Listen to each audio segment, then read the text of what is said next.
നമസ്കാരം. ദിനാചരണങ്ങളുടെ അതിപ്രസരമുള്ള ഒരു കാലഘട്ടത്തിലാണ് നാം ഇന്ന് ജീവിക്കുന്നത്. ഇപ്പോൾ നാം വനിതാ ദിനം ആചരിച്ചു കഴിഞ്ഞു. ശരിക്കും ഒരു ദിനാചരണത്തിൽ മാത്രം ഒതുങ്ങേണ്ടതാണോ സ്ത്രീകളുടെ പ്രശ്നങ്ങൾ? ഇതേക്കുറിച്ച് നമ്മളോടൊപ്പം ഇന്ന് സംസാരിക്കുന്നത് കടയ്ക്കൽ സ്വദേശിനിയും ജാമിയ ഹംദർദ് യൂണിവേഴ്സിറ്റിയിൽ അസിസ്റ്റന്റ് പ്രൊഫസറും കൈറ്റ് വിക്ടേഴ്സ് ചാനലിൽ വി ദ പീപ്പിൾ എന്ന പ്രോഗ്രാം ചെയ്ത് സംസ്ഥാന അവാർഡ് നേടിയ ഡോക്ടർ അമൃത റഹീമാണ്. ഇന്നത്തെ നമ്മുടെ സമൂഹത്തില് സ്ത്രീകൾക്ക് നേരെ ഒരുപാട് കൽപ്പനകൾ ഉയർന്നു വരുന്നുണ്ട്. സ്ത്രീകളുടെ സുരക്ഷ ഉറപ്പാക്കേണ്ടത് നമ്മൾ ഓരോരുത്തരുടെയും കടമയാണ്. എന്നാലും സ്ത്രീ സ്വാതന്ത്ര്യത്തിൽ തടയാൻ നമുക്ക് ആർക്കും കഴിയില്ല. എന്താണ് സ്ത്രീ സ്വാതന്ത്ര്യം? അതിന് സ്വാധീനിക്കുന്ന ഘടകങ്ങൾ? സ്ത്രീ സ്വാധീനം, ഈ ആദ്യത്തെ സ്റ്റേറ്റ്മെന്റ് ഇന്നല്ല എല്ലാ കാലത്തും എന്താണ് മാറ്റി നിർത്തപ്പെടുന്നവരും അല്ലെങ്കിൽ സമൂഹത്തിൽ പല കാരണങ്ങളാലെ അശക്തരാണെന്ന് തോന്നുന്നവരെയും ന്യൂനപക്ഷങ്ങളെയൊക്കെ ആക്രമിക്കുന്നതും അല്ലെങ്കിൽ അവരുടെ മേലൊരു ആധിപത്യം സ്ഥാപിക്കുന്നതൊക്കെ പൊതുവൊരു മനുഷ്യന്റെ സ്വഭാവമാണ്. അപ്പൊ അതില് നമ്മൾ നോക്കിയാൽ വിദ്യാഭ്യാസപരമായിട്ട് അല്ലെങ്കിൽ സാമൂഹ്യ ഘടനയിലൊക്കെ നോക്കിയാൽ സ്ത്രീകളും കുഞ്ഞുങ്ങളും ഒക്കെ അല്ലെ, അതിനൊക്കെ പൊതുവെ കുറച്ചുകൂടി എംപവർമെന്റ് വേണ്ട ഒരു വിഭാഗമായിട്ടുള്ള ആളുകൾ. അപ്പൊ അവരെ സ്വാഭാവികമായിട്ടും ശക്തരായ മനുഷ്യത്തിൽ ആക്രമിക്കാനോ അല്ലെങ്കിൽ അവരെ കീഴ്പ്പെടുത്താനോ ഒക്കെ തോന്നും. അതാണ് സംഭവിക്കുന്നത്. ഇന്നത്തെ കാലത്ത് പറഞ്ഞാൽ എല്ലാ കാലത്തും അതുണ്ടായിരുന്നു. അത് ഇപ്പൊ കുറച്ചുകൂടി നമുക്ക് വിസിബിലിറ്റി ഉണ്ട് അല്ലെ. എന്തുകൊണ്ട് നമ്മൾ അങ്ങനെ ഉള്ളതായിട്ട് മനസ്സിലാക്കുന്നത്? കൂടുതൽ കേസുകൾ റിപ്പോർട്ട് ചെയ്യുന്നു, കൂടുതൽ കേസുകളിൽ ശിക്ഷിക്കപ്പെടുന്നു അല്ലെ. ഇതൊക്കെ വരുമ്പോൾ നമുക്ക് യഥാർത്ഥത്തിൽ അത് പോസിറ്റീവ് സൈനാണ്. കാരണം സ്ത്രീകൾക്കോ അല്ലെങ്കിൽ കുഞ്ഞുങ്ങൾക്കോ ഒക്കെതിരായ അതിക്രമങ്ങൾ റിപ്പോർട്ട് ചെയ്യപ്പെടുന്നത് വളരെ പോസിറ്റീവായ കാര്യമാണ്. നമ്മുടെ നാട്ടിലാണ് ഏറ്റവും കൂടുതലുള്ളത്. കേസുകൾ ഉണ്ടായാലും റിപ്പോർട്ട് ചെയ്യപ്പെടും, അന്വേഷിക്കപ്പെടും, ശിക്ഷിക്കപ്പെടും ഇല്ലേ. ശിക്ഷയുടെ റേറ്റ് നോക്കിയാലും നമ്മൾ വളരെ കൂടുതലാണ്. അപ്പൊ അത് വളരെ പോസിറ്റീവാണ്. പക്ഷേ അങ്ങനെ എപ്പോഴും സ്ത്രീകളെ ആക്രമിക്കപ്പെടുന്നതോ അല്ലെങ്കിൽ അവരെ ഈ ഇതിലൊക്കെ ഉപദ്രവിക്കുന്നതോ ശരിയാവുന്നത് ശരിയല്ല. നേരത്തെ ചോദിച്ചില്ലേ സ്ത്രീ സ്വാതന്ത്ര്യം എന്താണ്? യഥാർത്ഥത്തിൽ സ്വാതന്ത്ര്യം എന്ന വാക്കേ ഉള്ളൂ. അതെല്ലാ മനുഷ്യർക്കും ഒരുപോലെ. എല്ലാ മനുഷ്യരും ജനിക്കുന്നത് ജന്മത്താലെ തന്നെ നമുക്ക് സ്വതന്ത്രരായിട്ടാണ് നമ്മൾ ജനിക്കുന്നത്. പക്ഷേ പിന്നെ എവിടെ വെച്ചിട്ടാണ് നമുക്ക് പിന്നെ പറയേണ്ടി വരുന്നത് സ്ത്രീക്ക് സ്വാതന്ത്ര്യം വേണം, സ്ത്രീക്ക് സ്വാതന്ത്ര്യം വേണമെന്ന് പറയേണ്ടി വരുന്നത്? എപ്പോഴായിരിക്കും? അവഗണിക്കപ്പെടുമ്പോഴോ അല്ലെങ്കിൽ നിഷേധിക്കപ്പെടുമ്പോഴാണ് നമ്മൾ തിരിച്ചറിയുന്നത് ഇവർക്ക് മാത്രം എന്തൊരു കുറവുണ്ടല്ലോ. അങ്ങനെ ദേവാനിക്ക് എപ്പോഴെങ്കിലും അനുഭവിച്ചിട്ടുണ്ടോ? ഇതുവരെ തോന്നിയിട്ടില്ല. എല്ലാവരും എന്റെ സ്വാതന്ത്ര്യം എനിക്ക് അല്ലെ, എനിക്ക് എന്റെ സ്വാതന്ത്ര്യം നിഷേധിക്കാൻ തോന്നിയിട്ടില്ല. പക്ഷെ അങ്ങനെ തോന്നുന്ന മനുഷ്യരാണ് നമ്മുടെ ചുറ്റിനും കൂടുതലുള്ളത്. മാറ്റങ്ങൾ സംഭവിക്കുന്നതെന്ന് വെച്ചാൽ മാറ്റം സംഭവിക്കുന്നത് ഈ സ്ത്രീ സ്വാതന്ത്ര്യത്തെ സ്വാധീനിക്കുന്ന ഘടകങ്ങൾ എന്നൊക്കെ പറയുന്നത് ഒരുപാട് ഘടകങ്ങളുണ്ട്. ഒന്ന് നമ്മൾ പരിചയിച്ച ജീവിതശൈലി രീതികളുണ്ട്, കുടുംബത്തെ കുറിച്ചുള്ള നമ്മുടെ കാഴ്ചപ്പാടുണ്ട് ഇല്ലേ. നമ്മൾ വലിയ വാടിൽ എപ്പോഴും പറയില്ലേ ജനാധിപത്യം ജനാധിപത്യം എന്നൊക്കെ പറയില്ലേ. ജനാധിപത്യം എന്ന് പറഞ്ഞാൽ അത് തെരഞ്ഞെടുപ്പിന്റെ പ്രക്രിയയാണ്. പക്ഷെ ജനാധിപത്യം എന്ന് പറഞ്ഞു കഴിഞ്ഞാൽ സിംപിളി നമ്മൾ മനസ്സിലാക്കാനുള്ളത് നമ്മുടെ തൊട്ടടുത്തിരിക്കുന്നത്, നമ്മുടെ മുമ്പിൽ ഇരിക്കുന്നത് നമ്മളെല്ലാം തുല്യരാണെന്ന ബോധമാണ് ഇല്ലേ. എനിക്ക് അവരെ കൂടെ കേൾക്കാൻ പറ്റണം, അല്ലെങ്കിൽ അവന് എന്നെ കൂടെ കേൾക്കാൻ പറ്റണം, എന്റെ അഭിപ്രായത്തെ കൂടി കേൾക്കാൻ പറ്റണം. അങ്ങനെ കേൾക്കാനും അത് ഒരുമിച്ചിട്ട് എനിക്ക് ദേവാനിക്ക് വിളിക്കുന്നതിൽ സംസാരിക്കുമ്പോൾ ഞാനൊരു സ്ത്രീ സ്വാതന്ത്ര്യത്തെ കുറിച്ച് പറയുന്ന ഒരു അഭിപ്രായം ദേവാനിക്കും കേൾക്കാൻ പറ്റണം, ദേവാനിയുടെ അഭിപ്രായം എനിക്കും കേൾക്കാൻ പറ്റണം. അപ്പൊ നമുക്ക് ഒരുമിച്ചിരുന്ന് സംസാരിക്കാനുള്ള ഒരു സ്പേസ് വേണം. ആ സ്പേസാണ് ഏറ്റവും ഡെമോക്രാറ്റിക് ആയിട്ടുള്ള സ്പേസ്. അതാണ് ജനാധിപത്യം എന്ന് പറയുന്നത് ഏറ്റവും ബേസിക് ആയിട്ടുള്ള ഒരു കോൺസെപ്റ്റ് അല്ലേ. നമ്മൾ തുല്യരാണെന്നും എല്ലാവർക്കും അവരുടെ ആശയങ്ങൾ പറയാനും അത് പരസ്പരം സമ്മതിക്കാനുള്ളൊരു സ്പേസ് ഉണ്ടാകുന്നതാണ്. വളരെ ബേസിക് ആയിട്ട് ആലോചിക്കും. നമ്മുടെ വീടുകൾക്കകത്ത് തന്നെ വെറുതെ നമ്മുടെ വീടിനകത്ത് ആലോചിക്കുന്നത് അങ്ങനെ ഒരു സ്പേസ്. നമ്മുടെ വീട്ടിൽ ഇപ്പൊ 4 പേരുണ്ട്, അച്ഛൻ, അമ്മ, 2 കുട്ടികൾ, അല്ലെങ്കിൽ ഒരു അമ്മ, ഒരപ്പനും കൂടെ ഉണ്ട്. നമ്മൾ ഇത്രയും പേരുടെ വീട്ടില് ഒരു ദിവസം ഒരുപാട് കാര്യങ്ങൾ സംഭവിക്കുന്നുണ്ട്. രാവിലെ മീൻ വാങ്ങുന്നത് മുതല് പാല് വാങ്ങുന്നത് മുതല് നിങ്ങൾക്ക് വിശേഷത്തിന് എല്ലാവർക്കും ഡ്രസ്സ് എടുക്കുന്നത് മുതല് അന്നുണ്ടാക്കുന്ന ഭക്ഷണത്തിന്റെ ചോയ്സ് മുതല് വീട്ടിലെ മുതിർന്ന ചേച്ചിയോ ചേട്ടന്റെ വിവാഹം തീരുമാനിക്കുന്നത് വരെയുള്ള പല പല പല പല കാര്യങ്ങൾ അല്ലെ. അല്ലെങ്കിൽ ഞാൻ എന്തിനു വീട്ടിൽ പൈസ ഇൻവെസ്റ്റ് ചെയ്യണം, അങ്ങനെ പല കാര്യങ്ങളില്ലേ. ഈ കാര്യങ്ങളിലെല്ലാം നിങ്ങൾ 4 പേർക്കും കൂടെ ഒരുമിച്ചിരുന്ന ഈ കാര്യങ്ങളുടെ അഭിപ്രായം ചോദിക്കാറുണ്ട്. ഇല്ല, കൂടുതൽ സമയത്തും ഇല്ല എന്നുള്ളതാണ് ഉത്തരം. പിന്നെ ഏറ്റവും ബേസിക് ആയ ജനാധിപത്യത്തിന്റെ ബോധം എന്ന് പറഞ്ഞാൽ നമ്മൾ 6 പേര് ഒരുമിച്ചല്ലേ വീട്ടിൽ താമസിക്കുന്നത്. ഞാനും മനുഷ്യനാണ്, എന്റെ അച്ഛൻ മനുഷ്യനാണ്, അമ്മ മനുഷ്യനാണ്, എല്ലാവരും ഒരേപോലെ തന്നെ ജനിച്ചു വീണവരാണ്, ജനിച്ചപ്പോ കരഞ്ഞുകൊണ്ട് തന്നെ വീണവരാണ്, നാളെ മരിക്കുമ്പോൾ ചുറ്റിലിരിക്കുന്നവർ കരയാൻ പോകുന്നവരാണ്, എനിക്ക് തുള്ളിയാ വേദിക്കും ഇല്ലേ, എന്റെ കൈ മുഴുവൻ ചോര വരും, ഇതുപോലെ തന്നെയല്ല എഴുതുന്നത്. പക്ഷെ ഇന്നെന്തെങ്കിലും നമുക്ക് എല്ലാവർക്കും കൂടെ ഒരുമിച്ചിരിക്കാനും നമ്മുടെ വീട്ടിൽ നടക്കേണ്ടത് നമുക്ക് എല്ലാവരും ബാധിക്കുന്ന കാര്യമാണ് ഇല്ലേ. ഇന്ന് വീട്ടിൽ ഉണ്ടാക്കാൻ പോകുന്ന ഭക്ഷണമോ അല്ലെങ്കിൽ നാളെ വീട്ടിൽ നടക്കാൻ പോകുന്ന ഒരു വിവാഹമോ എന്ന് പറയുന്നത്, അല്ലെങ്കിൽ എന്റെ വീട്ടിലെ ഇപ്പൊ 3 നാളെ എനിക്ക് പഠിക്കാൻ പോകണമെന്ന് തീരുമാനിക്കുന്നത് ദേവാനെയും ബാധിക്കും, ചുറ്റിലുള്ള എല്ലാവരും നമ്മളെല്ലാവരെയും ബാധിക്കുന്ന ഒരു കോമൺ ആയ നമ്മുടെ വീടിന് മുന്നിലെ കാര്യം, ഏറ്റവും സിമ്പിളായ കാര്യം. അതിന് നമുക്ക് ആളുകൾക്ക് ഒരുമിച്ചിരിക്കാനും സംസാരിക്കാനും പറ്റുന്നില്ല. അത് നമ്മൾ ശീലിക്കണ്ടേ? അതില്ലായ്മ എന്ന് പറയുന്നത് ജനാധിപത്യം ഇല്ലായ്മ. അങ്ങനെ ഒരുമിച്ചിരിക്കാന്, നമ്മുടെ ആശയങ്ങളെ പറയാന്, ഒരു ആ ആശയങ്ങളെല്ലാം കേട്ടിട്ടാണ് നമ്മൾ കളക്റ്റീവായിട്ടാണ് ഒരു ഡിസിഷനിലേക്ക് പോകുന്നത് അല്ലേ. അങ്ങനെ പോകുമ്പോൾ കുറച്ചുകൂടെ നല്ല രസമല്ലേ അത്. അതാണ് യഥാർത്ഥ ജനാധിപത്യം. ഈ ജനാധിപത്യത്തിന്റെ ഏറ്റവും ബേസിക് ആയ ഈ ഐഡന്റിറ്റി നഷ്ടപ്പെടുമ്പോൾ നമ്മുടെ സ്വാതന്ത്ര്യം ഇല്ലാതെ. സ്വാതന്ത്ര്യം തുല്യത ഇതിന്റെ ഏറ്റവും പ്രധാനപ്പെട്ട എലമെന്റാണ്. കാരണം ആദ്യം വീട്ടിലുള്ളവർക്ക് എന്ത് തോന്നണം, നമ്മളെല്ലാവരും 6 പേരും തുല്യരാണ്, പ്രത്യേകിച്ച് ആരും മാറ്റി നിർത്തേണ്ടത്. കുഞ്ഞുങ്ങൾക്കും അഭിപ്രായമുണ്ട്, കുഞ്ഞുങ്ങളുടെ അഭിപ്രായം നോക്കണം. കുഞ്ഞുങ്ങളായതുകൊണ്ട് അഭിപ്രായം ഇല്ലാന്നില്ല, അഭിപ്രായം ഉള്ളവരായിട്ടൊക്കെ നമ്മൾ വളർത്തേണ്ടത്. അപ്പൊ അത് കേൾക്കാൻ തോന്നിപ്പിക്കുക എന്ന് പറയുന്നത്, അത് കേൾക്കാൻ ഒരു സമയം സ്പേസ് ഉണ്ടാക്കാൻ പറയുന്നത് ഏറ്റവും പ്രധാനം. തുല്യരാകുന്ന ബോധം വീട്ടിനകത്തുനിന്നാണ് നമുക്ക് കിട്ടേണ്ടത് അല്ലെ. അതുപോലെ അവർക്കും പറയാനുള്ള സ്വാതന്ത്ര്യം ഉണ്ടെന്ന ഒരു തിരിച്ചറിവുണ്ടാകുന്നത് എഴുതണം വീട്ടിനകത്ത്. അപ്പൊ ഏറ്റവും നല്ല ജനാധിപത്യത്തിൽ ഇത് ആകേണ്ടത് എവിടെയാണ്? വീടുകൾക്കകത്തു നിന്നാണ്. ഇത് നമ്മളെ മനസ്സിലുണ്ടോ ഇല്ലയോ എന്നുള്ളതാണ് പ്രശ്നം. നമ്മൾ പലപ്പോഴും ജീവിച്ചു പറയുന്നില്ല, നമ്മളൊന്നും കഴിയില്ല. ഈ സ്ത്രീകളുടെ ചെറിയ കറുത്ത കൈകളൊക്കെ പോലും എടുത്ത് പറഞ്ഞില്ലേ, പലപ്പോഴും ഇതിന് കറുത്ത കൈകളായി എഴുതി പറഞ്ഞ സ്ത്രീകളെ ആലോചിച്ചില്ല. എനിക്ക് പറയാൻ പറ്റുന്നത്, എന്റെ അടുത്ത് ഏറ്റവും കൂടുതൽ നോ പറഞ്ഞിട്ടുള്ളത് എന്റെ അമ്മയാണ്. ഒരുപാട് കാര്യങ്ങളിൽ നോ പറഞ്ഞിട്ടുണ്ട്. വസ്ത്രം ധരിക്കുന്ന കാര്യത്തിൽ, വീട്ടിൽ ഇരിക്കുന്ന കാര്യത്തിൽ, ഭക്ഷണം കഴിക്കുന്ന കാര്യത്തിൽ ചോയ്സുകളുണ്ട്. സ്ത്രീക്ക് ഇത് കഴിക്കാം, പുരുഷനത് കഴിക്കാൻ പാടില്ല, അത് പുരുഷൻ അത് കൊടുക്കാൻ പാടില്ല, ഏറ്റവും നല്ലത് പുരുഷന് കൊടുക്കണം എന്ന് പറഞ്ഞു കഴിയുന്നത് എന്റെ അമ്മമ്മയാണ്. പക്ഷെ അത് അമ്മമ്മയുടെ മാത്രം കുഴപ്പമാണ്. ഇപ്പൊ എന്റെ സ്വാതന്ത്ര്യത്തെ ചോദ്യം ചെയ്തത്, അല്ലെങ്കിൽ എന്റെ തുല്യതയില്ലാതെ പഠിപ്പിച്ച ഒരു സ്ത്രീയില്ല. അതേസമയം പുരുഷനുണ്ടാവും. കാരണം ഇതൊരു മിക്സഡ് ഇൻവോൾവ്മെന്റ് ഉള്ള കാര്യമാണ്. ഇത് നമുക്കൊരു ബോധമാണ്, ഇത് നമ്മളൊരു മെന്റാലിറ്റിയാണ്, ഒരു മൈൻഡ് സെറ്റാണ്. നമ്മൾ മനസ്സിൽ നോക്കി വെച്ചിരിക്കുന്നത് ഇങ്ങനെ ഒരു പ്രശ്നമാണ്. അതെന്തുകൊണ്ടാന്ന് വെച്ച് കഴിഞ്ഞാൽ, എന്തുകൊണ്ട് എന്റെ അമ്മമ്മ അങ്ങനെ ആണെന്ന് ചോദിച്ചാൽ, അവര് ശീലിച്ച് കണ്ടുവന്ന കാര്യം അങ്ങനെയാണ്. അതെന്തുകൊണ്ടാണ് അങ്ങനെ ശീലിച്ചത്? പൊതുവില് വിദ്യാഭ്യാസത്തിന്റെ സ്വാതന്ത്ര്യം ഉണ്ടായിരുന്ന, സമൂഹത്തിൽ എല്ലാത്തിനും ഇറങ്ങി പുറപ്പെടാൻ സാധിക്കുമായിരുന്ന, എല്ലാ സ്വാതന്ത്ര്യങ്ങളും അങ്ങേയറ്റം അനുഭവിച്ച് ശീലിച്ചു വന്ന ഒരു പുരുഷനെ ഡോമിനേറ്റ് ആക്കി വെക്കുന്ന ഒരു സിസ്റ്റത്തിലൂടെയാണ് വളർന്നു വന്നത്. മനസ്സിലായി? അപ്പൊ ആ സിസ്റ്റം ബാക്കി വെക്കുന്ന സ്വഭാവങ്ങളാണ് തന്നെ. ആ സ്വഭാവം എന്ത് ചെയ്യും? പലപ്പോഴും അടുത്ത തലമുറയിലേക്ക് ആണ്. പക്ഷെ നമ്മൾ ആ സ്വഭാവത്തെ എന്ത് ചെയ്യണം? പർപ്പസ്ഫുള്ളി കുറയ്ക്കണം. അപ്പൊ സ്ത്രീ സ്വാതന്ത്ര്യം എന്നൊരു പ്രധാനപ്പെട്ട മനുഷ്യന് വായു വേണ്ടുന്നത് പോലെ തന്നെ ജീവിക്കാൻ ആവശ്യമായ ഏറ്റവും ബേസിക് ആയ എലമെന്റാണ് സ്വാതന്ത്ര്യവും തുല്യതയുടെ അംഗീകാരം. ഇത് രണ്ടുമാണ് ഏറ്റവും ബേസിക് ആയിട്ടുള്ള ഇനി എന്തെങ്കിലുമൊക്കെയാണ് ഒരാൺ സ്ത്രീക്ക് നൽകേണ്ടതാണ്. പലരും പറയുന്നതാണ് കാര്യക്കും ഇതൊക്കെ നല്ല സ്വാതന്ത്ര്യം കൊടുക്കാം. എന്റെ വീട്ടിലെ കുറച്ച് സ്വാതന്ത്ര്യം, സ്ത്രീകൾക്ക് കാസ്റ്റിന് സ്വാതന്ത്ര്യം കൊടുക്കുന്ന മോഡേൺ ഫാമിലിയാണ് ഞങ്ങളുടെ പറയുന്നത് പോലെ. അതാണ് ഏറ്റവും അല്ലേ ഏറ്റവും എനിക്ക് തോന്നുന്നത്. ആ സിനിമയിൽ ആ സ്റ്റേറ്റ്മെന്റ് വന്നപ്പോൾ തന്നെ നമ്മുടെ സമൂഹം ഒന്നാലും പറഞ്ഞില്ലേ ആ സ്റ്റേറ്റ്മെന്റ് എന്ത് നമ്മൾ കളിയടിച്ചിരിക്കുന്നത്. ഈ സ്ത്രീകൾക്ക് അത്യാവശ്യത്തിന് സ്വാതന്ത്ര്യം കൊടുക്കുന്ന മോഡേൺ ഫാമിലിയാണ് ഞങ്ങളുടെ എന്ന് പറയുമ്പോൾ, ഇതെന്തോ ആരുടെ കയ്യിൽ ഇരിക്കുന്ന ഒരു സാധനമാണ്. ഞാൻ ദയവായിട്ട് കുറച്ച് കാശ് കടം തരുന്നത് പോലെ അല്ലെ, ദയവായി എന്റെ വീട്ടിൽ 1 ഗ്ലാസ് വെള്ളം തരുന്നത് പോലെ ഞാൻ എന്റെ ഒരു ദയാവയ്ക്ക് കൊണ്ട് കൊടുക്കുന്നതാണെന്നുള്ളൊരു ബോധമാണ്. സ്വാതന്ത്ര്യം ഒരു സ്ത്രീയോ ഒരു മനുഷ്യനും മറ്റൊരു മനുഷ്യൻ കൊടുക്കേണ്ട ഒന്നല്ല സ്വാതന്ത്ര്യം.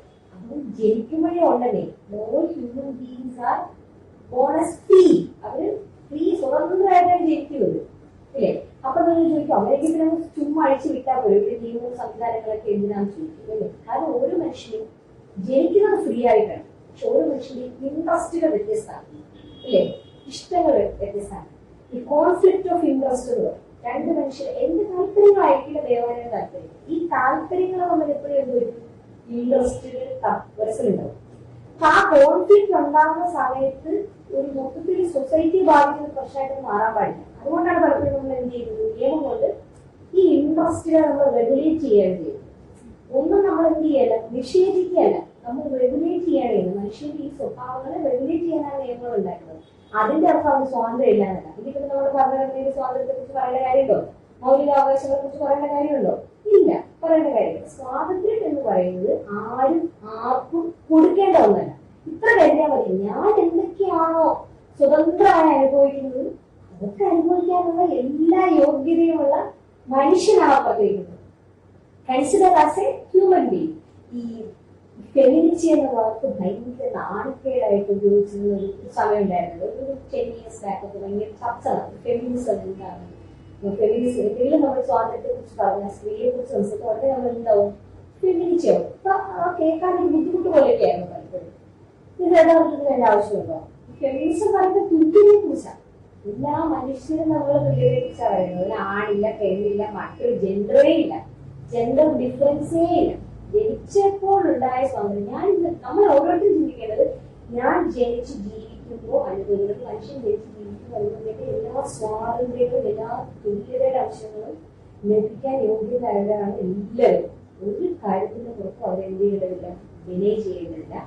അങ്ങനെ ഒരു പരസ്പര ബഹുമാനം, അങ്ങനെ ഒരു കൺസിഡറേഷൻ പരസ്പരം എല്ലാവരും വേണം, അങ്ങോട്ടും വേണം. അങ്ങനെ ഒരു കൺസിഡറേഷൻ, ആ ബോധമൊക്കെയാണ് നമുക്ക് ഉണ്ടാകുന്നത്. അപ്പൊ സ്റ്റേറ്റ്മെന്റ് തെറ്റാണ്. സ്വാതന്ത്ര്യം ആർക്കും കൊടുക്കാനും പറ്റില്ല, ഒരാളും മറ്റൊരാളും നിഷേധിക്കാനും പറ്റില്ല. അത് എല്ലാ മനുഷ്യരും ഉണ്ട്. അത് സ്വതന്ത്രമായിരിക്കാൻ പറയാനുള്ള സ്വാതന്ത്ര്യം, സ്വതന്ത്രമായിട്ട് തന്നെ അത് ആസ്വദിക്കാൻ പറ്റും. 2022 വനിതാ ദിനവുമായി ബന്ധപ്പെട്ട് ഞങ്ങളുടെ FB പോസ്റ്റ് ഇട്ടിരുന്നു.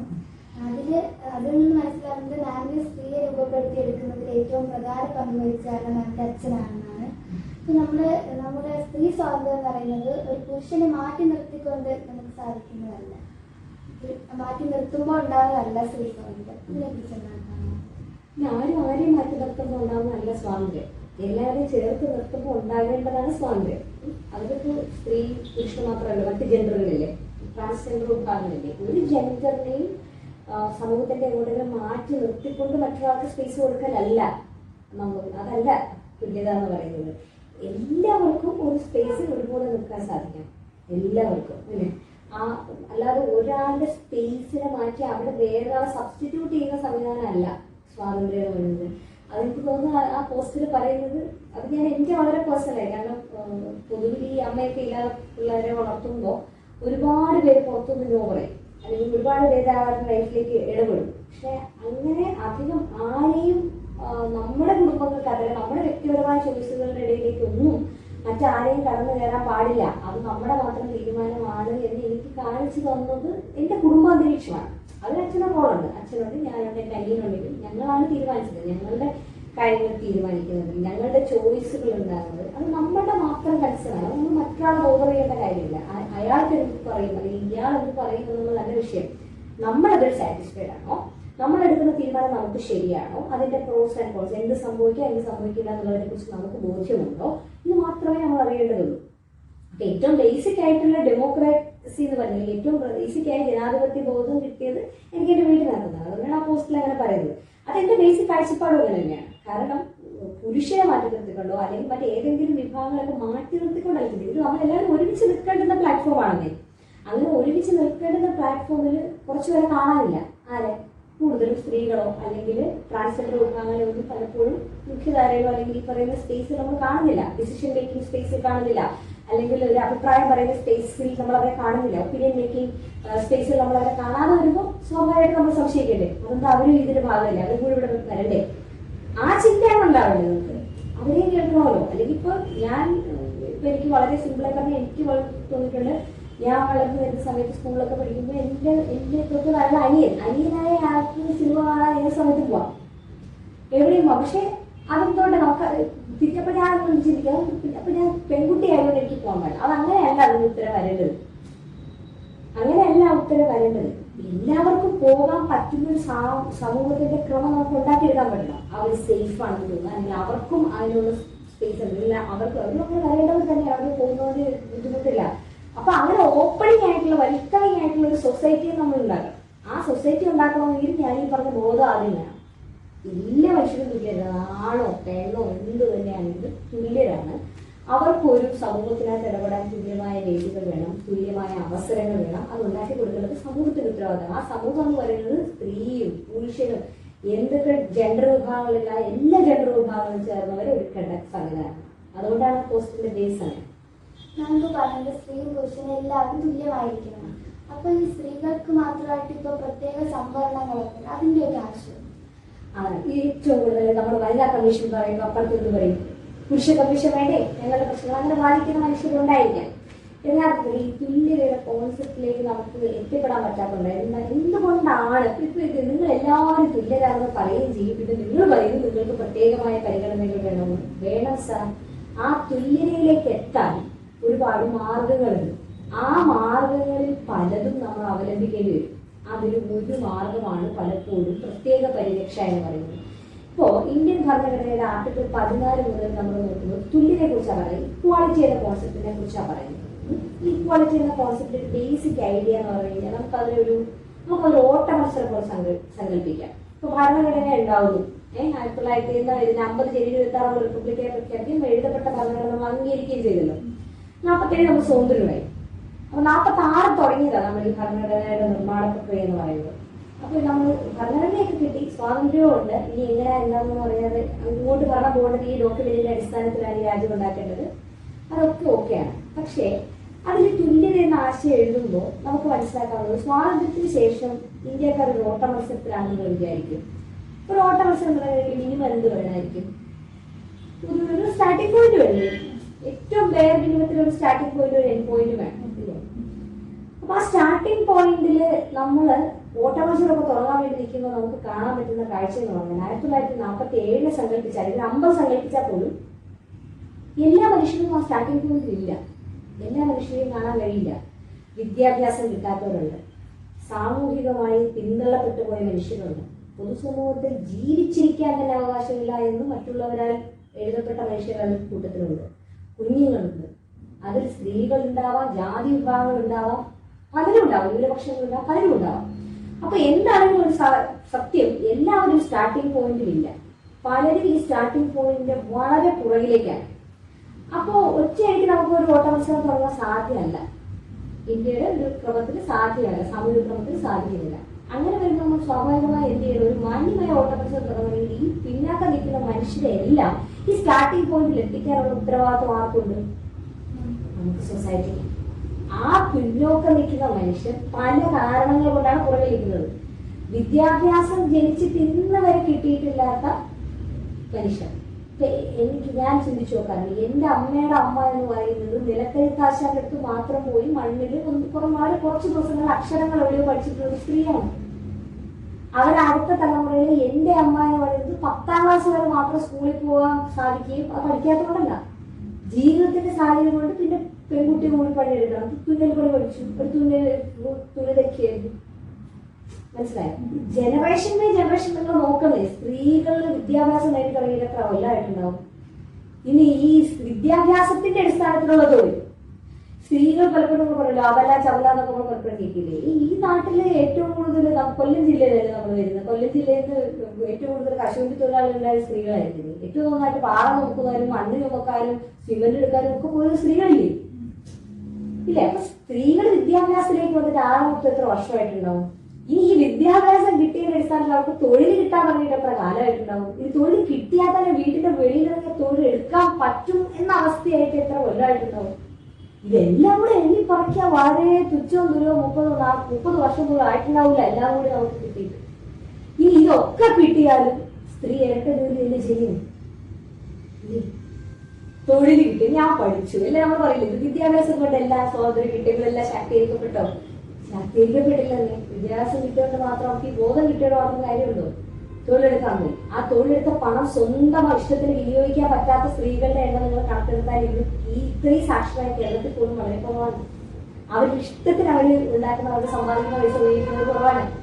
അവരുടെ അടുത്ത തലമുറയ്ക്ക് വേണ്ടി അവർ പിന്നെന്താണ് കൈമാറുക? അപ്പൊ തൊഴിൽ കിട്ടണമെങ്കിൽ തൊഴിലെടുക്കാൻ പോകുന്നു. ആ സ്ത്രീക്ക് നിങ്ങൾ വീട്ടിലെ ഉത്തരവാദിത്തങ്ങൾ എന്തെങ്കിലും മാറ്റം വരുന്നുണ്ടോ? ഇരട്ടിപ്പണിയിലെ കൊടുക്കുന്നത് യഥാർത്ഥത്തിൽ ഇരട്ടപ്പാപ്പിലല്ലേ നമ്മൾ ജീവിക്കുന്നത്.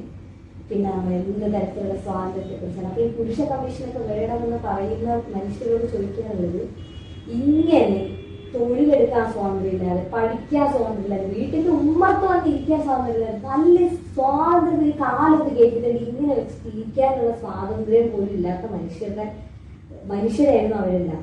സ്ത്രീകളാവട്ടെ, കുട്ടികളാവട്ടെ, ജാതി വിഭാഗങ്ങളാവട്ടെ, ആരും ആവട്ടെ, ആ മനുഷ്യരെ ഒക്കെ കൈ കൊടുത്ത് മുന്നിലേക്ക് കൊണ്ടുവരാനുള്ള പ്രോസസ്സിന്റെ പേരാണ് പ്രത്യേക പരിരക്ഷ കൊടുക്കേണ്ടവർക്ക് കൊടുക്കണം, പ്രത്യേക നിയമങ്ങൾ കൊടുത്ത് സംരക്ഷിക്കേണ്ടവരെ സംരക്ഷിക്കണം, റിസർവേഷൻ കൊടുക്കേണ്ടത് കൊടുക്കണം. കാരണം ഇതെല്ലാം കൊടുക്കുന്നത് അങ്ങനെയെങ്കിലും അവസരം തന്ന് വിളിക്കുകയാണ്, നിങ്ങൾ വാ, നിങ്ങളുടെ സമൂഹത്തിന്റെ മുന്നിലേക്ക് വരൂ, ഇത് ഞങ്ങളുടെ ഉത്തരവാദിത്തമാണെന്ന് ഗവൺമെന്റ് തിരിച്ചറിയാണ്, സ്റ്റേറ്റ് തിരിച്ചറിയാണ്, ഇത് ഞങ്ങളുടെ ഉത്തരവാദിത്തം, നിങ്ങൾ വരൂ എന്ന് വിളിച്ച അവസരങ്ങൾ കൊടുക്കണം. അത് കൊടുക്കണ്ടെന്നാണോ പറയുന്നത്? അത്രയും കൊടുത്തിട്ട് നിങ്ങൾ ആലോചിക്കേണ്ടത് എത്ര സ്ത്രീകൾ വിദ്യാഭ്യാസം ചെയ്യുന്നു. ഇപ്പൊ നമ്മൾ നോക്കിയപ്പോൾ നമ്മൾ പറയും, ഇപ്പൊ പഠിക്കാത്ത പിള്ളേരുള്ളത് മിനിമം PG PhD എങ്കിലും ഇല്ലാത്ത ആരെങ്കിലും ചുറ്റിലുണ്ട്. അതിൽ എത്ര പേര് തൊഴിലെടുക്കുന്നുണ്ട്? അതിൽ തൊഴിലെടുക്കുന്നതിൽ എത്ര പേർക്ക് സ്വതന്ത്രമായി അവർക്ക് ഉണ്ടാകുന്ന പൈസ സ്വതന്ത്രമായി വിനിയോഗിക്കാൻ കഴിയുന്ന എത്ര പേര്?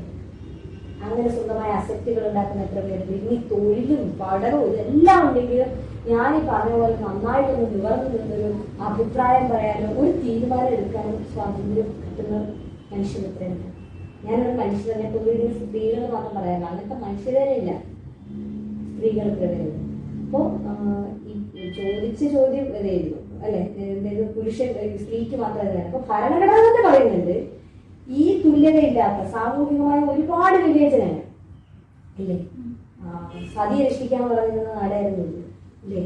അവിടുന്ന് ഒരു ഇതൊക്കെ കരക്കടിപ്പിച്ച് നമ്മൾ കൊണ്ടുവന്നു. അപ്പൊ വോട്ടവകാശം കിട്ടാൻ സമരം ചെയ്ത ലോകമായിരുന്നു സ്ത്രീകൾ ഇല്ലേ. ചെയ്യുന്ന തൊഴിൽ പുരുഷനും സ്ത്രീയും കൂടെ ചെയ്യുന്ന ഒരേ തൊഴിലിന് വ്യത്യസ്തമായ കൂലി വാങ്ങിക്കുന്നതാണ് അല്ലേ. അവരുടെ അവസാനം തുല്യല്ലേ, തുല്യാണ്. അപ്പൊ നിങ്ങൾക്ക് ജോലി തരുന്നു, നിങ്ങൾക്ക് വിദ്യാഭ്യാസം തരുന്നു, ഇനി നിങ്ങൾക്ക് ഞങ്ങൾ എന്ത് തരണം എന്നൊക്കെ ചോദിക്കുന്നവരോട് മറ്റേ സിനിമ പറഞ്ഞത് എനിക്കൊന്നും പറയാനില്ല, നിങ്ങളോടൊന്നും പറയാനില്ല.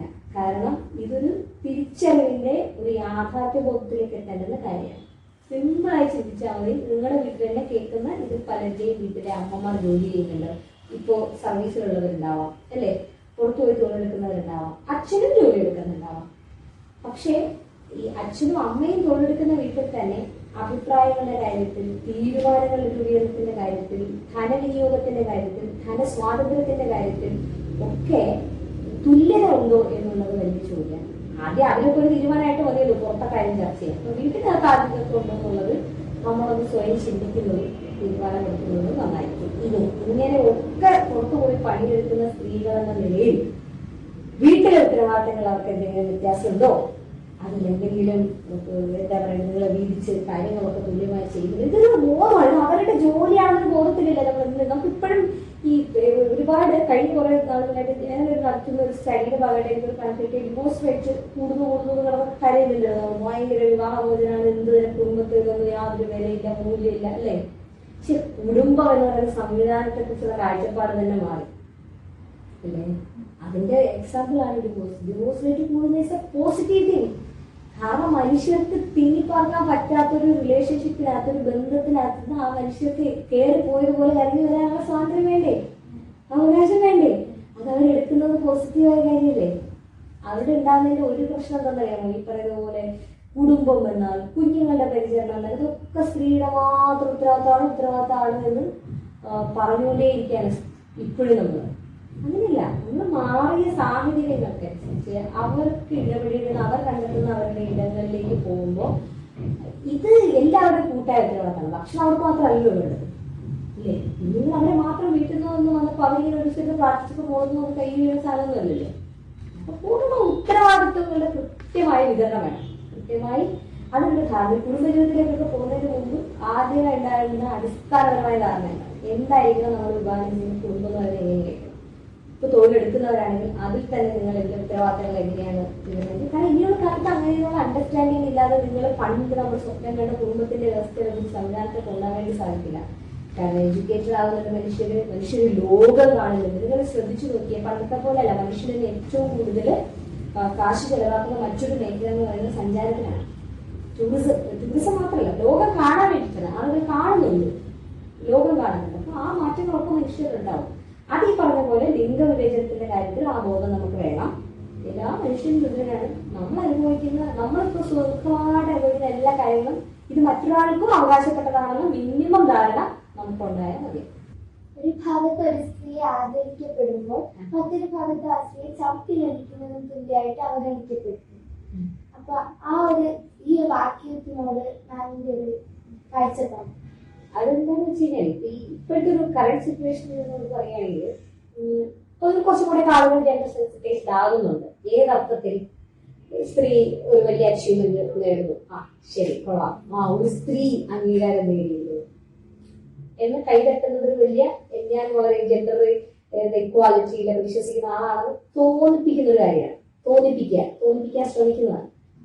അതേ ആള് തന്നെ വീട്ടിലൊരു കുട്ടിയുടെ കാര്യം, വീട്ടിൽ ഒരു വളരെ ഡൊമസ്റ്റിക് ആയിട്ടുള്ള ഒരു കാര്യം അവർക്ക് നോക്കാൻ സമയമില്ലല്ലോ, അവരിങ്ങനെ പരിപാടി എടുക്കുന്നതൊക്കെ പറഞ്ഞു പോലെ അല്ലെ. ഇതേ സ്റ്റേറ്റ്മെന്റ് പറയും. കഴിഞ്ഞ ദിവസം ഈ സുനിത വില്യംസിന്റെ ഈ അച്ചീവ്മെന്റ് അവര് തിരിച്ച് ഭൂമിയിലേക്ക് വന്നപ്പോ ഫേസ്ബുക്കിലും ഒക്കെ നടന്ന ഒരു വർത്തമാനം, ഇവര് കേരളത്തിലായിരുന്നു എന്ത് ചോദിക്കായിരുന്നു ഒരു കമന്റ് ഉണ്ടായിരുന്നില്ലേ. എന്താണ് ഇവർക്ക് ഇങ്ങനെ നടന്നാൽ മതിയല്ലോ, വീട്ടിലെ കുട്ടികളുടെ പഠിപ്പോ വീട്ടുകാരെ നോക്കേണ്ടതുണ്ടോ, ഇത്രയും ദിവസം അവിടെ ആരുടെ ആയിരുന്നു ആർക്കറിയാം എന്നൊക്കെ പറഞ്ഞ കുറെ സാധനങ്ങൾ. ശരിക്കും അതിങ്ങനെ ഇപ്പം മലയാളിയെ കളിയാക്കിയാണെങ്കിലും അതിനൊരു ജെൻഡർ കോൺസെപ്റ്റ് ഉണ്ട്.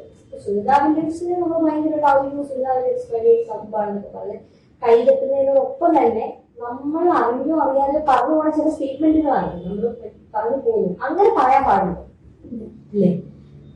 ദേശമായിട്ട് അവരുടെ കൂടെ യാത്ര ചെയ്ത് വന്ന ബഹിരാഷ്ട്ര യാത്രികരും ഈ കുറെ പ്രിവിലേജുകൾ കിട്ടുന്നു. പുള്ളിക്ക് മറ്റൊന്നും ബാധകമല്ലാതാവുന്ന, അല്ലെങ്കിൽ ഒരേ അച്ചീവ്മെന്റ് നേടുന്ന സ്ത്രീക്കും പുരുഷനും തമ്മിൽ ഒരു വ്യത്യാസം ഉണ്ടാവും. അത് ശരിയല്ല അല്ലെ? അവര് വീണ്ടും കൂടി നോക്കി വേണമായിരുന്നു, അല്ലെങ്കിൽ അതുകൂടി അവൾ ചെയ്തിട്ട് വേണമായിരുന്നു അവരുടെ അച്ചീവ്മെന്റിലേക്ക് എത്താൻ എന്ന് പറയുന്നത് ശരി. ഇപ്പൊ ജോലി എടുക്കാൻ പല സ്ഥലങ്ങളിൽ ട്രാൻസ്ഫർ ആയിട്ടുള്ള സ്ത്രീകളുണ്ട്. അവരെല്ലാം അങ്ങനെ ഓടി നടന്ന് ജോലി ചെയ്യുന്ന മനുഷ്യരുണ്ട്, പലതരം ജോലികൾ. അപ്പോൾ ചിലപ്പോൾ കുഞ്ഞുങ്ങളൊക്കെ നമ്മൾ പലതരത്തിലുള്ള കുടുംബം എന്ന് പറയുന്ന സംവിധാനം പൂർണ്ണമായി അവരുടെ തലയിലേക്ക് തന്നെ നമുക്ക് അങ്ങനെ വെക്കാൻ വേണ്ടി സാധിക്കും. ഇതൊരു പാർട്ട്ണർഷിപ്പാണല്ലോ. കുടുംബം എന്ന് പറയുന്നത് ഒരു പാർട്ട്ണർഷിപ്പാണ്. ആ പാർട്ട്ണർഷിപ്പ് എന്ന് പറയുന്നത് എല്ലാവരും, അതിനകത്ത് ഉൾപ്പെടുന്ന എല്ലാ മനുഷ്യരും അവരവരുടേതായ ഇൻവോൾവ്മെന്റ് ഉണ്ടാക്കിയാലേ സാധിക്കൂ മുന്നോട്ട് പോകാൻ വേണ്ടി. അങ്ങനെ തന്നെയാണ് വേണ്ടത്. അപ്പൊ ആ ബോധം നമ്മൾ അടുത്തൊരു ജനറേഷന് കൊടുക്കണം. നമ്മുടെ ആരും ആ ബോധം വേണം. എന്നിട്ട് നമ്മുടെ ജനറേഷന് കൊടുക്കണം. ഇത് തന്നെ നമ്മുടെ സൊസൈറ്റിയിലേക്ക് റിഫ്ലക്ട് ചെയ്ത് കാണിക്കുകയാണ്. സൊസൈറ്റിക്ക് ഒരു നാട്ടിടക്ക് തോന്നുന്നത് ഇങ്ങനെയൊക്കെയാണ് ജീവിക്കേണ്ടത്, വളരെ മോശമാണല്ലോ. എന്റെ വീട്ടിൽ എന്റെ കാര്യം ജോലിക്ക് പോകുന്നുണ്ട് എന്ന് പറയുന്നതോടൊപ്പം തന്നെ എന്റെ വീട് എന്ന് പറയുന്നത് അവരുടെ മാത്രമോ അല്ലെങ്കിൽ അവരുടെ സ്ത്രീജനങ്ങളുടെ മാത്രമോ ഉത്തരവാദിത്തമല്ല. നമ്മൾ എല്ലാവരും ചേർന്ന് പാർട്ട്ണർഷിപ്പിലാണ് സംവിധാനം പോകുന്നത്. ഒരു ചങ്ക തോന്നണം. എന്റെ വീട്ടിൽ സിസ്റ്റം ഇല്ലെങ്കിൽ ഒരു നാക്കിയുടെ തോന്നുന്ന എലിമെന്റ് നമുക്ക് ഇതിനകത്ത് ഉണ്ടാക്കാൻ വേണ്ടി സാധിക്കണം. അത് ഉണ്ടാക്കുക എന്ന് പറഞ്ഞാൽ എല്ലാവർക്കും ബേസിക്കലി അതാണ് ഒരു നാണം തോന്നണം. ഞാനൊക്കെ ഈ 2025 ഇങ്ങനെ ആകോ ജീവിക്കുന്നത് ഒരു നാക്കേട് നമ്മുടെ ഉള്ളിൽ തന്നെ തോന്നാൻ കഴിയും. അപ്പോഴാണ് ഇതിനൊക്കെ ഒരു ശരിക്കും പറയുന്നൊരു മാറ്റം ഉള്ളിൽ തന്നെ ഉണ്ടാകാൻ പോകുന്നത്. ഈ പറഞ്ഞ പോലെ കൈയിടിക്കുക എന്ന് പറയുന്നത് കുറെ സൊസൈറ്റി കാണിക്കാൻ വേണ്ടിയാണ്. അതേ സമയത്ത് തന്നെ പുറത്ത് വശത്ത് ഈ സ്ത്രീ വീടിനുള്ളിൽ അല്ലെങ്കിൽ അവള് നിൽക്കുന്ന പ്ലാറ്റ്ഫോമിൽ അവരുടെ ഏറ്റവും പേഴ്സണലായ സ്പേസിൽ തന്നെ അവൾ അവഗണിക്കപ്പെടുകയോ അല്ലെങ്കിൽ ക്വസ്റ്റ്യൻ ചെയ്യപ്പെടുകയോ ഒക്കെ ചെയ്യുന്ന സാഹചര്യമുണ്ട്. അത് പ്രശ്നമില്ലാണ്, മനോഭാവമാണ് പ്രശ്നം. എന്തെങ്കിലും ഒരു നിയമം കൊണ്ടുവന്നത് കൊണ്ടോ അതെന്തെങ്കിലും നമ്മളിവിടെ നടപ്പിലാക്കാൻ നോക്കുന്നതോ അടിച്ചേൽപ്പിച്ചത് കൊണ്ടോ ഉണ്ടാകുന്ന ഒന്നല്ല ഈ സ്വാതന്ത്ര്യം എന്ന് പറയുന്നതോ അല്ലെങ്കിൽ ലിംഗനീതി എന്ന് പറയുന്നതോ ജെൻഡറുകൾ തമ്മിലുള്ള വ്യത്യാസമില്ലായ്മ ഉണ്ടാകുന്നത് അങ്ങനെയല്ല. അത് നമ്മൾ അടിസ്ഥാനപരമായി നമ്മളെ മനസ്സിൽ നിന്നുണ്ടായിരുന്ന മാനസികാവസ്ഥയാണ്. ഓരോ ഇൻഡിവിജ്വലും മാറുന്നതനുസരിച്ച് കുറച്ചുകൂടി ജനാധിപത്യ ബോധമുള്ള എല്ലാവരും തുല്യത തോന്നുന്ന ഞാനിന്ന് അനുഭവിക്കുന്ന എന്തൊക്കെയാണ് എന്റെ സ്വാതന്ത്ര്യങ്ങൾ അല്ലെങ്കിൽ എന്തൊക്കെയാണ് ആ കാര്യങ്ങളൊക്കെ എന്റെ അപ്പുറത്ത് നിൽക്കുന്നവരും എന്റെ ഇപ്പുറത്ത് നിൽക്കുന്നവരും ഒക്കെ ഉണ്ട്.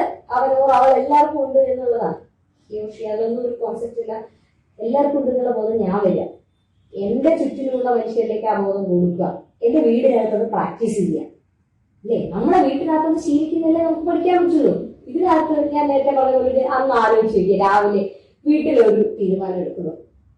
നമ്മൾ ഈ ജയ സിനിമയ്ക്കകത്ത് നമ്മൾ ഈ ഭാര്യ ഭർത്താവിനെ ഇടിക്കുന്ന സീൻ മാത്രമാണ് നമ്മൾ കൂടുതൽ ചർച്ച ചെയ്തിട്ടുള്ളത്. പക്ഷെ എനിക്ക് ഭയങ്കര ഇൻട്രസ്റ്റിംഗ് ആയിട്ടുള്ള ഒരു ഭാഗം എന്താണെന്ന് വെച്ച് കഴിഞ്ഞാല് ഈ വീട്ടിലെ പെൺകുട്ടിയുടെ വിവാഹത്തെ തീരുമാനം എടുക്കുന്നു അല്ലെ, ജയയുടെ വിവാഹത്തിന്റെ തീരുമാനം എടുക്കുന്നു. ആരാണ് തീരുമാനം എടുക്കുന്നത്? പ്രധാനമായും ജയയാണ് തീരുമാനിക്കുന്നത്. എനിക്ക് ഇപ്പൊ എന്താണ് എനിക്കൊരു പാർട്ണറെ ഇപ്പോൾ എനിക്ക് ആവശ്യമുണ്ടോ എന്നുള്ളത് അത് അവർക്ക് തന്നെ തോന്നേണ്ടുന്ന കാര്യമാണ്. രണ്ട്, ഈ അവരുടെ വീടിനകത്ത കാര്യമാണ്. ഒരു അച്ഛൻ, അമ്മ, സഹോദരൻ, ജയ അല്ലെ. അപ്പൊ അവർ തീരുമാനിക്കുന്ന പ്രധാനമായിട്ട് വരുന്നത് ഒരു കഥാപാത്രം, മാമൻ ക്യാരക്ടർ ഇല്ലേ. ഇതുപോലത്തെ കുറെ മാവന്മാരും കൊച്ചന്മാരും എല്ലാം എല്ലാ വീടിനകത്തും ഉണ്ടാകാറുണ്ട്. ഏറ്റവും ബേസിക് ആയിട്ട് നമ്മൾ മനസ്സിലാക്കേണ്ടത് ആ മാമൻ ഈ കൊച്ചത്തെ അപ്പുറത്തെ വീട്ടിലെ ചേച്ചി, മറ്റേ അണ്ണൻ, പിന്നെ അണ്ണന്റെ മാമന്റെ മോന്, ഇങ്ങനെയൊക്കെ പറയുന്ന ഒരുപാട് കഥാപാത്രങ്ങളുടെ അഭിപ്രായങ്ങൾ കേൾക്കുന്നതിന് മുമ്പ് നടക്കേണ്ടുന്ന പ്രോസസ് എന്താണ്? നമ്മുടെ വീടിനകത്ത് ജീവിക്കുന്ന മനുഷ്യരിൽ നമ്മൾ ഒരുമിച്ചിരിക്കുന്നു, നമ്മുടെ വീട്ടിൽ ഇങ്ങനെ ഒരു കാര്യം നടക്കുന്നു. അപ്പൊ പറയാണ്, അതെ എനിക്കൊരു വിദ്യാഭ്യാസം തൊഴിലില്ല, എനിക്കൊരു വിവാഹം കഴിക്കണമെന്നുണ്ട് എന്ന് വീട്ടിലെ ഒരു അംഗം പറഞ്ഞാൽ അത് നമ്മളല്ലേ ആദ്യം കേൾക്കേണ്ടത്. നമ്മൾ കേൾക്കണം, എന്നിട്ട് നമ്മുടെ നാടുകളിൽ നിന്ന് നമ്മളുടെ അഭിപ്രായങ്ങൾ പറയണം. എന്നാൽ പിന്നെ നമുക്ക് അത് എന്താവാം, എങ്ങനെ പോകാം എന്നുള്ളത് നമ്മൾ തീരുമാനിക്കുന്നത്. അങ്ങനെ ഒരു ഡയലോഗ് സ്പേസുകൾ വീടിനകത്ത് ഉണ്ടോ എന്നുള്ളത് വളരെ പ്രധാനം. അത് കണ്ട് ശീലിക്കുന്ന ഒരു കുട്ടി നാളെ അവൻ ഒരു കുടുംബമാകുമ്പോഴും അവനൊരു സമൂഹത്തിൽ ഇടപെടുമ്പോഴും അവൻ ഓട്ടോമാറ്റിക്കലി അവന്റെ തൊട്ടടുത്തിരിക്കുന്നതിന്റെയും അവനോട് സഹകരിക്കുന്നതിന്റെയും അഭിപ്രായങ്ങൾ ഒരു പ്ലാറ്റ്ഫോമിൽ വെച്ച് കേൾക്കാനും ഒരു സമന്വയം ഉണ്ടാക്കാനും ഉള്ള ശീലം അവന് കിട്ടും. ഉറപ്പായിട്ട് കിട്ടും. അവനോ അവൾ ആർക്കും കിട്ടും ആ ശീലം. ആ ശീലം ഉണ്ടാകുന്നത് വ്യക്തി, പിന്നെ വ്യക്തിയുടെ ഏറ്റവും ബേസിക് യൂണിറ്റ്, സമൂഹത്തിലെ ഏറ്റവും ബേസിക് യൂണിറ്റ് ആയ കുടുംബം, ആ കുടുംബത്തിനകത്ത് ശീലിച്ച് അതാണ് പിന്നെ നമ്മൾ പുറത്തേക്ക് പുറത്തേക്ക്. അല്ലാതെ ഒറ്റയായിരിക്കും നാളെ എല്ലാവരും വനിതാ ശാക്തീകരണ ബിൽ പാസ്സാക്കി നിയമം ഉണ്ടാക്കിയാൽ എന്താവില്ല, ഒന്നും സംഭവിക്കാൻ പറ്റില്ല. നമ്മൾ കണ്ടിട്ടില്ലേ ഈ എന്താണ് സ്ത്രീധന നിരോധന നിയമം അവിടെ ഇല്ലേ? പലപ്പോഴും ഈ സ്ത്രീധനത്തിന്റെ പേരിൽ കൊല ചെയ്യപ്പെടുമ്പോഴും കുട്ടികൾ ദുരന്തം ഉണ്ടാകുമ്പോഴും ഭയങ്കര ചർച്ചയായിരിക്കും കുറെ ദിവസത്തേക്ക്. എന്തുകൊണ്ടാണ് ഒരു ഇമ്പാക്റ്റും ഉണ്ടാവാതെ പോകുന്നത്? ഇങ്ങനെ നിയമം ഉണ്ടല്ലോ, പിന്നെ എന്തുകൊണ്ടാണ് ശിക്ഷിക്കുന്നത്? നിയമം കൊണ്ടുണ്ടാകേണ്ടുന്ന സാമൂഹിക മാറ്റം ഇതുവരെ ഉണ്ടാക്കാൻ സാധിച്ചിട്ടില്ല. കാരണം ആ സാമൂഹിക മാറ്റത്തിലേക്ക് എത്തേണ്ടുന്ന വ്യക്തികളുടെ മനസ്സിനെ ബാധിച്ചിട്ടില്ല. ആ നിലയിൽ നിയമത്തിന് പ്രവർത്തിക്കാൻ പറ്റില്ല. അപ്പൊ അതിന് ഏറ്റവും ബേസിക് ആയിട്ട് ഈ സാക്ഷരതാ പ്രവർത്തനം, അതായത് അക്ഷരമാറുള്ള മനുഷ്യരെയൊക്കെ നമ്മൾ വിളിച്ചുകൊണ്ട് അക്ഷരം പഠിപ്പിച്ച് വിദ്യാഭ്യാസത്തിന്റെ മഹത്വം നമ്മളവർക്ക് പറഞ്ഞു ഒരേ കാലം നമ്മൾ ആ പ്രക്രിയ ചെയ്താണ് നമ്മുടെ നാട് ഈ സമ്പൂർണ്ണ സാക്ഷരതയിലേക്ക് എത്തിയത്. ഇപ്പൊ വീട്ടിലെ കൊച്ചിനെ പഠിപ്പിച്ചിട്ട് നാക്കെടുത്ത് തോന്നില്ലേ? ഇതുപോലെ നമുക്ക് തോന്നണം, അയ്യേ വില്ലേജ് എന്റെ വീട്ടിനകത്ത് ഉണ്ടെന്ന് പറഞ്ഞാൽ എനിക്കൊരു അയ്യ നാക്കെട് തോന്നണം, ചലിച്ചു പോകണം, ചങ്ക തോന്നണം. ആ അവസ്ഥയിലേക്ക് മനസ്സിനെ പരിവർത്തിയെടുക്കുക എന്നുള്ളത് വളരെ പ്രധാനപ്പെട്ട കാര്യമാണ്. അതാണ് ഉണ്ടാകുന്നത്. അതുകൊണ്ട് ഒരു സൈഡിൽ കൈയടിക്കുന്നത് കൊണ്ട് തെറ്റിദ്ധരിച്ചു പോകരുത്. സ്ത്രീയെ അംഗീകരിക്കുന്നതാണെന്നും സ്ത്രീയുടെ നേട്ടങ്ങളിൽ സന്തോഷിക്കുന്നതാണെന്നും സമൂഹം ഒരുപാട് സമത്വത്തെ കുറിച്ച് ചിന്തിക്കുന്നതെന്നോ ലിംഗപരിഗണന ലഭിക്കുന്നു എന്നൊന്നും കരുതേണ്ടതില്ല. അതുമാത്രം ആ ഒരു വിഷമത്തിൽ കൊണ്ട് മാത്രം നമുക്ക് അതാണെന്ന് പറയാൻ വേണ്ടി തെറ്റിദ്ധരിച്ചു പോകരുത്. ഒരു പെൺകുട്ടി നേട്ടം നേടുമ്പോഴത്തേക്ക് പ്രത്യേകമായ കൈയ്യടി കൊടുത്തേക്കാം, അല്ലെങ്കിൽ ആ കൈയ്യടി കൊടുക്കുന്നതെല്ലാം ആയിരുന്നത് ഒരു അബദ്ധമായ ധാരണയാണ്. സ്ത്രീകൾ ഇന്ന് നേരിടുന്ന ഈ ഒരു പ്രശ്നങ്ങൾക്ക് ഈ വരും തലമുറയിലും അവർക്ക് ഉണ്ടാകാതിരിക്കാൻ വേണ്ടിയിട്ട് ഞാൻ എന്തൊക്കെ നിർദ്ദേശങ്ങളാണ്? ഏറ്റവും പ്രധാനപ്പെട്ട നിർദ്ദേശം ഞാൻ പറഞ്ഞു. ഇത് സ്ത്രീകൾ ഇന്ന് നേരിടുന്നതെന്നല്ല, ഇന്നലകളിൽ നേരിട്ടത്, ഇന്ന് നേരിടുന്നത്, നാളുകളിൽ ഒരുപക്ഷെ വ്യത്യസ്തമായ എന്തെങ്കിലുമൊക്കെ നേരിടാൻ പോകുന്നത്, അത് ഉണ്ടാവരുത് എന്നുള്ളതാണ് ഏറ്റവും ബേസിക് ആയിട്ടുള്ളത്. അതിന് നമുക്ക് ഏറ്റവും അടിസ്ഥാനമായിട്ട് വന്നത് ഓൾ ജെൻഡർ ഈക്വൽ അല്ലെ. എല്ലാ ജെൻഡേഴ്സും ഈക്വൽ ആണ്, എല്ലാ മനുഷ്യരും ഈക്വൽ ആണ്. ബാക്കിയൊക്കെ വളരെ വളരെ ഫിസിയോളജിക്കൽ ആയിട്ടുള്ള ഒരു മാറ്റം പറഞ്ഞാൽ വളരെ ഉള്ളിലേക്ക് എടുക്കേണ്ടതില്ലാത്ത തരത്തിലുള്ള വേർതിരിവുകളാണ്. സെക്ഷുവാലിറ്റി കൊണ്ട് മാത്രം നമ്മൾ ഡിഫറൻഷിയേറ്റ് ചെയ്തിരിക്കുന്നത് മാത്രമേ ഉള്ളൂ. അപ്പൊ മനസ്സിനെ ആദ്യം നമ്മുടെ ശീലങ്ങൾ മാറും, നമ്മുടെ മാനസികാവസ്ഥ മാറും, കാഴ്ചപ്പാടുകൾ മാറും. ഇത് മാറ്റം ഉണ്ടാക്കാൻ നമുക്ക് എന്ത് ചെയ്യാം? ദയവായി ഇപ്പൊ എന്നോട് സംസാരിക്കുന്ന ഈ ഇനിഷ്യേറ്റീവിലൂടെ ചെയ്യുന്നത് അതിനൊരു ചെറിയ പ്രവർത്തനമാണ്.